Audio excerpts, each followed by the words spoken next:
Sejam bem-vindos ao canal Diálogos em Educação, Escola e Coronavírus. Esse espaço é dedicado ao diálogo, à troca de experiências e possibilidades para pensar a escola em meio à pandemia da Covid-19. Nosso intuito é compartilhar reflexões sobre a escola, essa instituição centenária que ocupa papel importante no processo de educação formal. Convidamos pesquisadores e professores para que possam contribuir com o debate, lançando luz a cada novo vídeo para uma questão que consideramos significativa para o tema. No vídeo de hoje, nós contamos com a contribuição da professora Ana Maria Paim Camardello, professora do curso de Serviço Social, do Programa de Pós-Graduação em Direito e do Programa de Pós-Graduação em Psicologia da Universidade de Caxias do Sul. A Ana gentilmente atendeu ao nosso convite para conversar conosco sobre os impactos da pandemia na desigualdade social. Ana, muito obrigada pela tua presença e te passo direto a palavra. Cláudia, é um prazer estar aqui, recebi o convite com muita alegria e pensar nessas discussões sobre o Brasil e a pandemia. E penso que é muito importante para todos nós profissionais que, de alguma forma, trabalhamos com pessoas, famílias, adolescentes, crianças, que é pensar a desigualdade social. Então, iniciamos assim pensando o que é essa desigualdade social.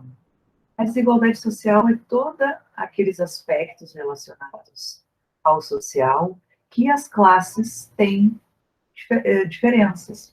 Então, nós podemos pensar em desigualdade de gênero, desigualdade de renda, desigualdade de raça, desigualdade no acesso aos direitos, aos benefícios, à riqueza, né? Então, nós vamos ver que o Brasil, Cláudia, ele é um dos países que mais tem desigualdade. Então, muitas vezes, nós temos países que têm muita pobreza, mas eles não têm um alto índice de desigualdade. Porque o nosso país, ele não é um país pobre, ele é um país extremamente rico, mas tem uma concentração, se a gente pensa em desigualdade de renda, né, uma concentração de renda muito grande. E essa é uma das questões que vai desencadear outras tantas desigualdades. Desculpa. Nós podemos pensar em aspectos de dados, né, que vão demonstrar que o nosso país tem um índice elevadíssimo de desigualdade de renda. Então, nós podemos pensar, por exemplo, na questão do número de pessoas que têm acesso à educação universitária. Nós vamos ver que tem um quadro, tem uma marca, né? Nós vamos ver que são pessoas brancas, de uma classe econômica com mais recursos, e nós vamos ver que, por exemplo, em relação aos negros, os negros ainda têm uma desigualdade maior ainda. Então, os dados, eles vão revelar uma realidade muito dura, muito excludente.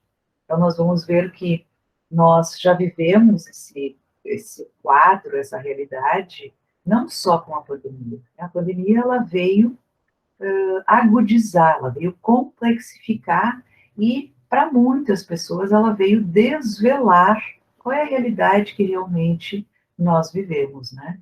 Então, a gente tem que ter clareza quando a gente trabalha lá na escola com determinadas populações vulneráveis, econômicas, socialmente, nós vamos ver que com a pandemia isso agravou, mas nós já vivíamos um quadro extremamente desigual. Nós já tínhamos um número elevado de trabalhadores na informalidade, trabalhadores em trabalhos precarizados, em desemprego, uma total desproteção laboral e de direitos, né? Então, os dados, eles nos mostram essa realidade que nós vivemos. Então, eu acredito que é muito importante, quando a gente pensa em trabalhos, por exemplo, com a escola, que os professores possam ter acesso a esses dados, possam ter acesso a ferramentas que contribuam com essa leitura, com esse desvendamento desse real, né? Então, os dados, eles vão revelar que a gente vive, né, um contexto do governo neoliberal, né, atualmente ultra neoliberal, não é que agora nós vivemos com uma política neoliberal, né, a política neoliberal, ela vai vir para o país nos anos 90, né, então desde lá nós temos esse quadro, só que ele vem se agravando. Então a gente vai ver que desde os anos 2015, 2016, as próprias políticas públicas, elas tiveram um ataque bastante grande.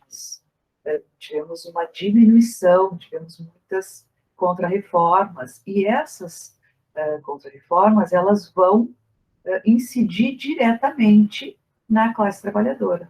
Então, vai aumentar, vai se amplificar essas desigualdades sociais. Então, as famílias com as quais nós trabalhamos, destes grupos vulneráveis, que é um número significativo da população brasileira, ela já vinha sofrendo e ela vai sofrer mais ainda, né, com as reformas, a reforma trabalhista, a reforma previdenciária, a emenda 95, ela teve um impacto significativo nas políticas públicas, né? Ela vai trazer o enxugamento dos investimentos nas políticas públicas.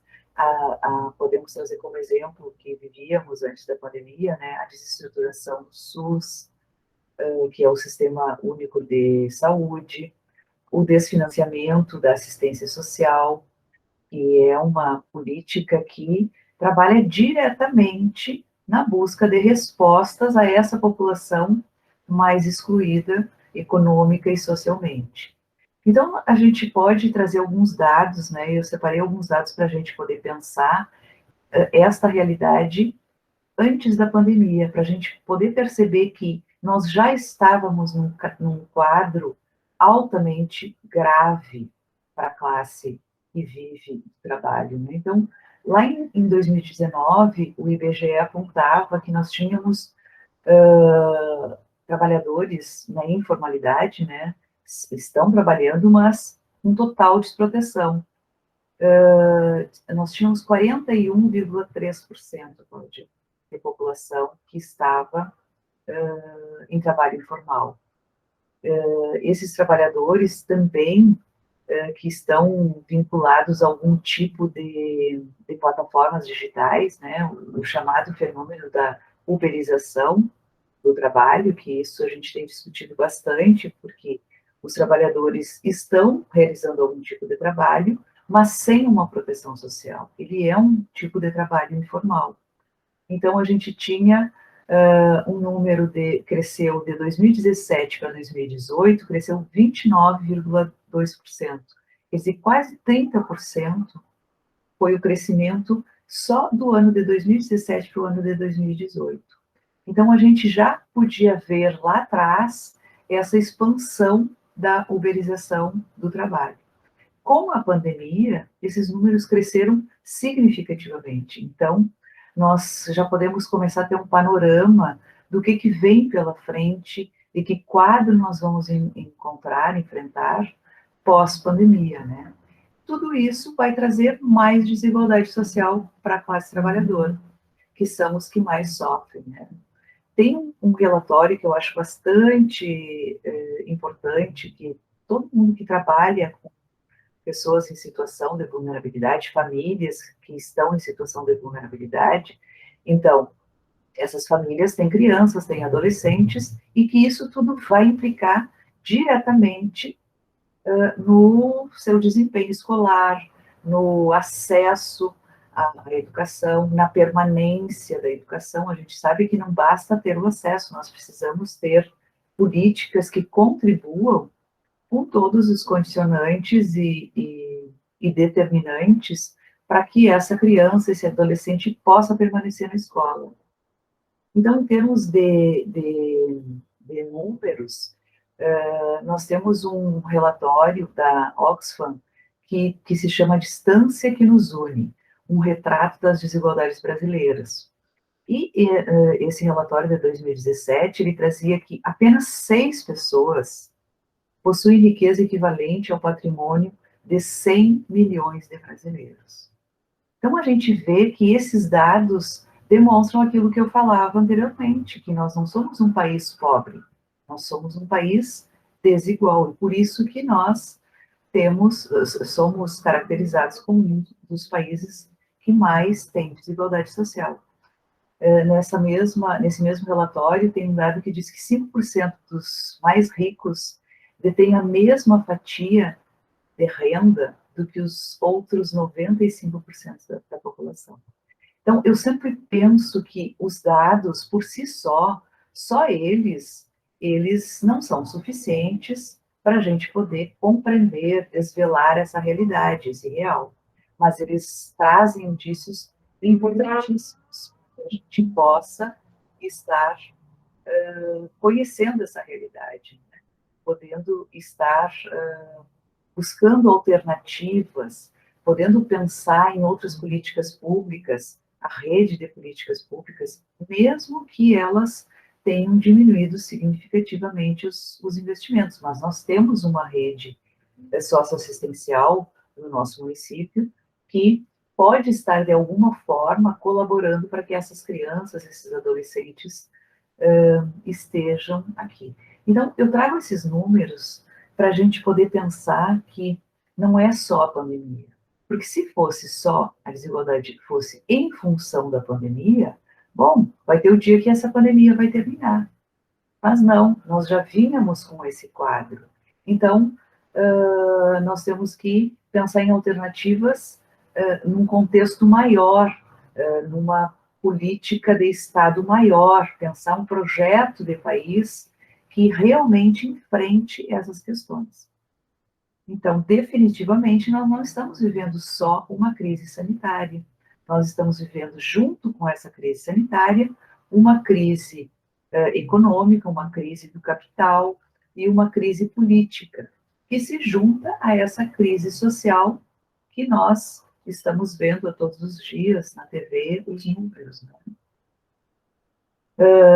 Essa mesma instituição, a Oxfam, ela também tem um outro relatório, uma outra pesquisa, que essa tem anualmente. Então, no relatório da pesquisa que foi realizada no ano passado, já traz os dados que já estávamos vivendo todo 2020 em pandemia.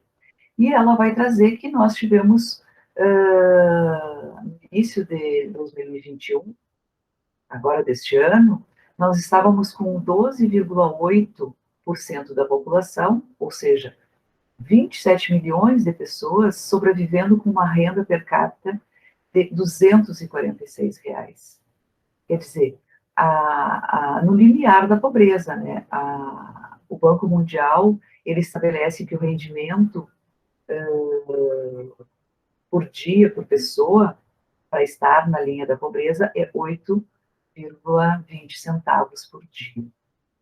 Nós temos uma população imensa de pessoas vivendo na linha da pobreza e abaixo da linha da pobreza, que são essas pessoas que mais nos preocupam, que literalmente estão passando fome, não estão tendo alimento para o seu dia a dia.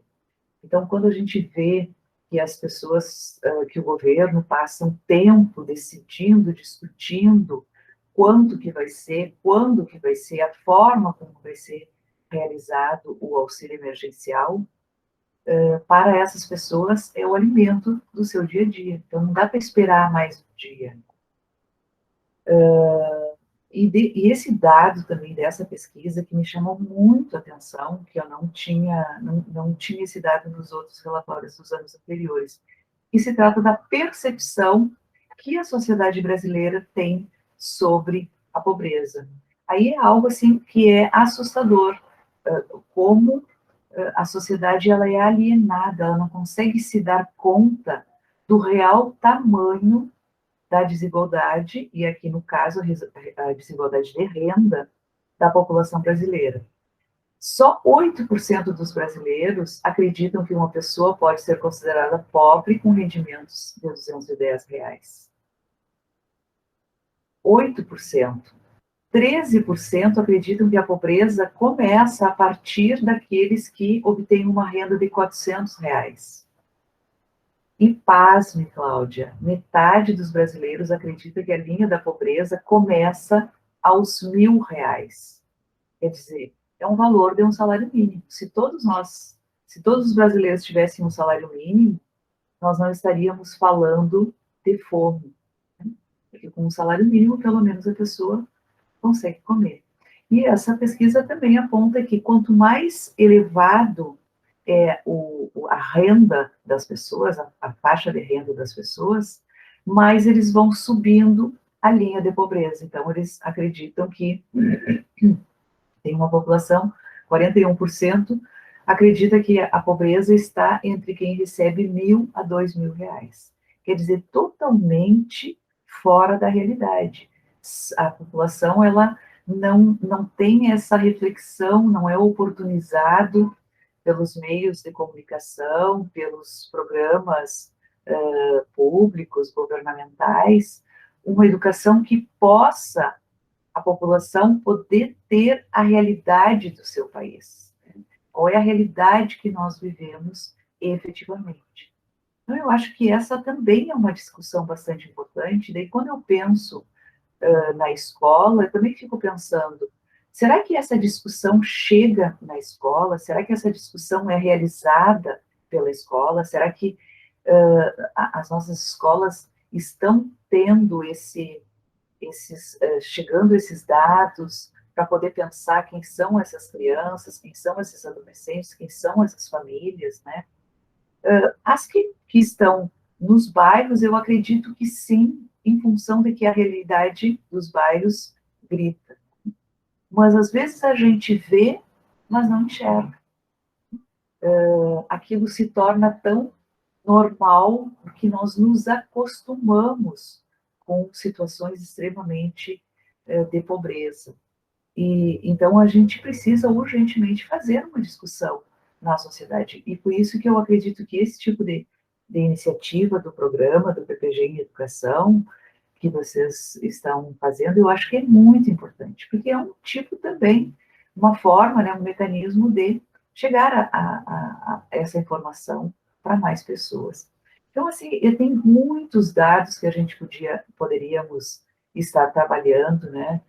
O IPEA fez o ano passado uma pesquisa bem importante sobre a questão da Covid com o recorte de raça.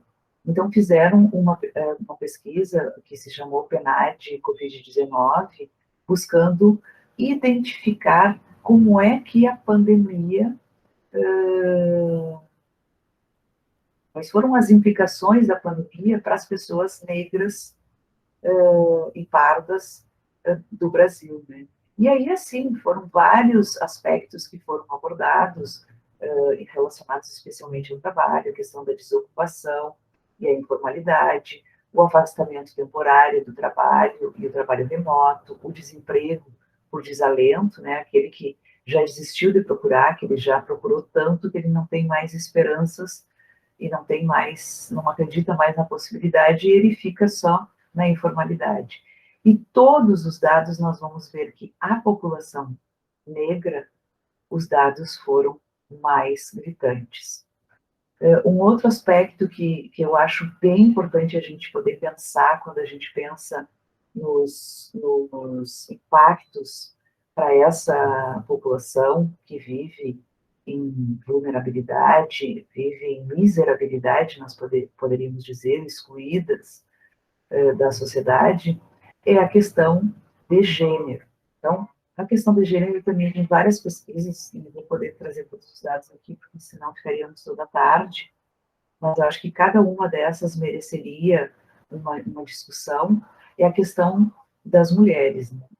E as mulheres, então, elas, só por ser mulheres, já recebem um salário menor, têm jornada dupla de trabalho, e as mulheres negras. Então, a gente vai pensar que, nós temos que pensar que as desigualdades, quando a gente começa a pensar os marcadores sociais, essa desigualdade ela vai se ampliando. Então, se a gente pensar que a relação de uma mulher e de uma mulher negra moradora de periferia, o sofrimento que ela teve, as implicações da pandemia, os percentuais nós vamos ver que sobem muito.